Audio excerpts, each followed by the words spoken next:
เจริญสุขเจริญพรศรัทธาสาธุชนญาติธรรมกัลยาณมิตรทุกคนทุกท่านเช้าวันนี้หลวงปู่ขอนำภาพบรรยากาศปากทางเข้าวัดปากทางเข้าวัดโป่งชัยเนาะซึ่งทุกๆปีก็บริเวณนี้ถ้าหน้าน้ำฝนน้ำจะท่วมบริเวณนี้น้ำจะท่วมน้ำจะข้ามถนนจากทางนี้ไปทางนี้ปีนี้ก็คิดว่าคงจะมีอยู่นะแต่ตอนนี้ยังมาไม่ถึงฝนยังน้อยอยู่ช่วงที่ผ่านมาจะมีประมาณเข้ากลางพรรษาก็ประมาณ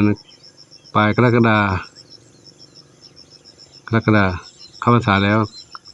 สิงหากันยาตุลาประมาณนี้เนาะน้ำจะท่วมอันนี้ที่มองตรงนี้ที่ให้ดูตรงนี้คือวัดปลายวัดตรงนู้นเริ่มจะเก่าจะหมดหมองพื้นหญ้าบดบังไปแล้วนะปีนี้ไม่มีใครช่วยทำทุกปีก็พี่นานทยานเขาอยู่ดูแลช่วยกันก็เก็บกวาดปรับสนามตรงนี้บริเวณนี้หญ้าตรงนี้ให้โล่งๆไปนะปีนี้จะใกล้จะเข้าพรรษาแล้วนะจะเข้าพรรษาวันที่30 29 30นี่นะ29 วันสาธารณบูชา30เข้าพรรษายังไม่ได้มีการปรับภูมิทัศน์ด้านนี้เลยนะหญ้ารกแล้วป้ายก็สีหมองไปแล้วเก่าค้ำไปตลาดนี้ทำไว้จะมีป้ายโฆษณามาอยู่ทางวัดต้นไม้ต้นไรก็กิ่งไม้ลงมาปกคลุม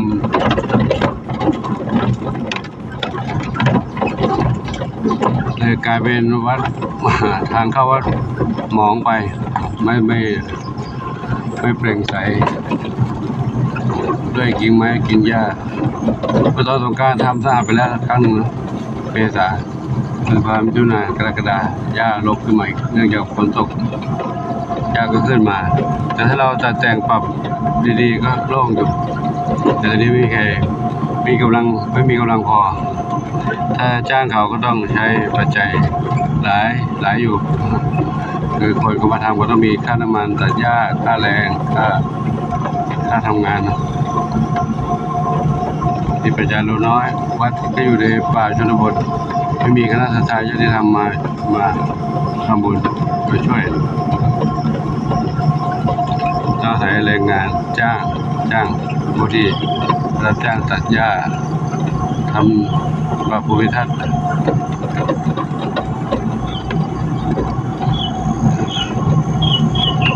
ตอนนี้เกษตรกรก็ปลูกพืชปลูกผักกันปลูกผักอันนี้ก็พืชกระเจี๊ยบเขียวข้าวโพดอันนี้แปลงนี้ไปทำนากิ่งไม้ตรงนี้นะ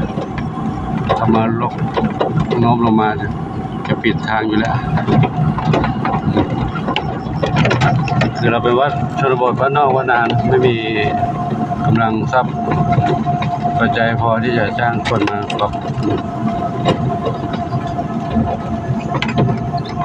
ก็ถ่ายให้ดูบรรยากาศช้าๆตัวที่จะไม่ขึ้นแล้วแหละจะเมฆบังฝนตก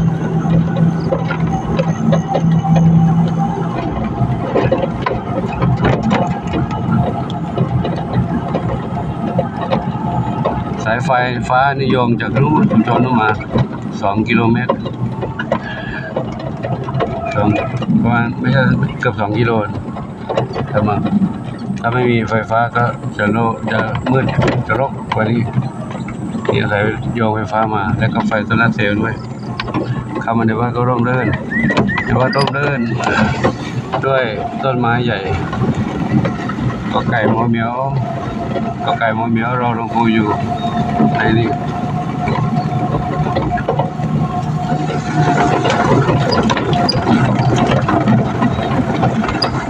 ก็ไก่มอเหมียวรอหลวงปู่อยู่ในบ้านกันฝนตกก็ไม่ออกไปไหนกันมาแล้วใครเอ่ยบุญนำสีหน้าส้มบุญนำแล้วนี่ใครมีเหมียวในบ้านนี่ใครจินตลาจามจุลีจินตลาใครอยู่ข้างในอีกทรัพย์ทวีนอนตรงนี้ทรัพย์ทวี ทับทวีส้มอ่อนนอนสบายเลยเราไม่ตื่นเลยครับ ส้มอ่อนใครอยู่บนนั้นส้มขาวเล็กนอนบนนู้นเหรอส้มขาวเล็กนอนตรงนั้นนี่ใครนี่ทองอ่อนอยู่ตรงนี้ทองอ่อนนอนอยู่บนหม้อข้าวเลยใครอยู่ตรงนี้สีแว่นดำนอนอยู่บนนู้นก็เดี๋ยวครูไปดูน้องเหมียวน้อยในบ้านกันเนอะในบ้านใหญ่กันเนอะแพนด้าหนวดกอไก่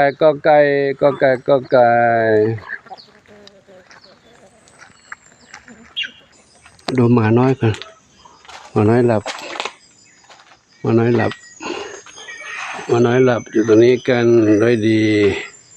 อยู่หลับกันอยู่ได้ดีสบายใจเรียบร้อยดีนะลูกนะ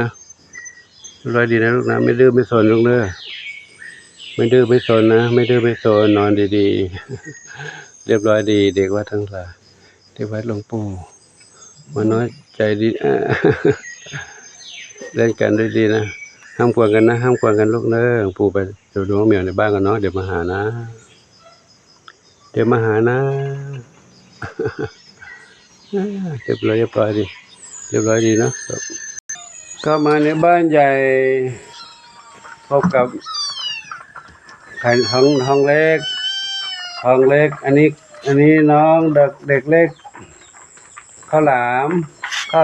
วเม่าทองเข้มไหนชื่อทองเข้มนี่ทองเข้มข้าวเม่าข้าวหลามกินข้าวหมดแล้วเดี๋ยวกูให้ใหม่นะเนาะกินข้าวเก่งน้องเล็กมาด้วยเหรอเนี่ยน้องเล็กรอดมาอยู่รอดตะข่ายออกมาได้ลูกของแม่อะไรลูกของแม่มะเฟืองใช่ไหมมะเฟืองมะไฟมะกรูดมะนาวเอามาเล่นข้างนอกเหรอเอามาช่องไหนเอามาช่องนี้ ขบุญมาช่องนี้มาช่องนี้ได้เอามาเล่นข้างนอกอยากมาเล่นกับพี่ข้างนอกเอามากินเหมียวน่ะแม่มะเฟืองเอามาทางนี้วันนี้น้องปุยฝ้ายกับน้ำเพชรปุยฝ้ายน้ำเพชรอยู่ตรงนี้กันเลยนี่ปุยฝ้ายโน้นน้ำเพชรกินอาหารกันหมดไหมลูกกินอาหารหมดไหมผมไม่ได้ทักทายชื่อน้องเหมียวไม่ครบเลยข้างบนนี่ก่อนอันนี้ชวนฝันใหญ่เท้าเล็ก อันนี้น้องมีน้องหนึ่งเดียวส้มขาวใหญ่มีสุขบุญสมมนชัย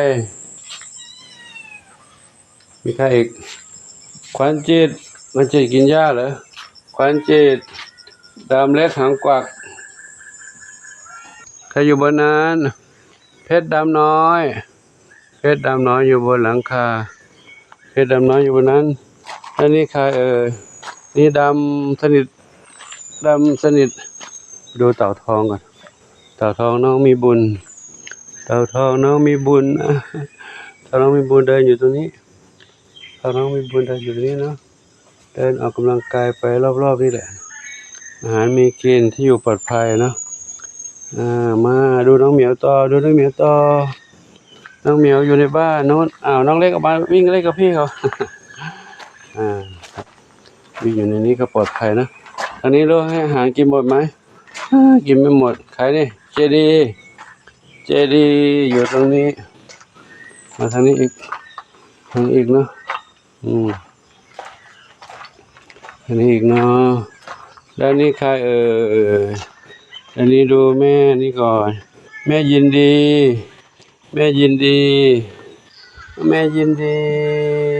ออกกำลังกายบิดเส้นยืดสาย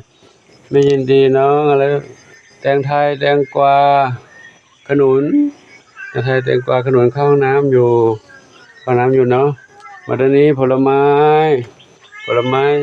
ชะบากับกุหลาบชะบากุหลาบอยู่นี่เนาะอันนี้มะลิกับพิกุลอยู่นี่เนาะเดี๋ยวผมจัดอาหารให้เนาะเดี๋ยวค่อยออกมาลูกเนอจัดอาหารให้ก่อนเนาะแป๊บนึงถ้าออกมาข้างนอกกินอาหารข้างนอกไม่กินไม่ทั่วกันครับจัดแบ่งให้กินอาหารในนั้นเนาะเดี๋ยวออกข้างนอกค่อยกินแล้วค่อยออกข้างนอกด้านนี้ผลไม้ทั้งห้าจะออกมาเหรอ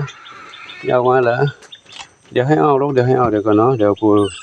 ดูแลเรื่องความเรียบร้อยก่อนเนาะดูแลเรื่องความเรียบร้อยก่อนแป๊บเดียวครับวันนี้ผมก็ขอนำภาพบรรยากาศนี้ให้กับทุกท่านได้รับชมกันไว้ประมาณนี้ก่อนนะขออนุโมทนาสาธุขออำนวยพรทุกท่านที่รับชมเรื่องราวต่างๆที่มีความรักความเมตตาต่อน้องเหมียวน้องหมาน้องไก่น้องเต่าน้องกระต่ายเด็กวัดพงชัยขออำนวยพรทุกท่านโชคดีมีความสุขสมปรารถนาทุกประการเทินอายุวโนสุขังพลังใครอยู่บนหลังคา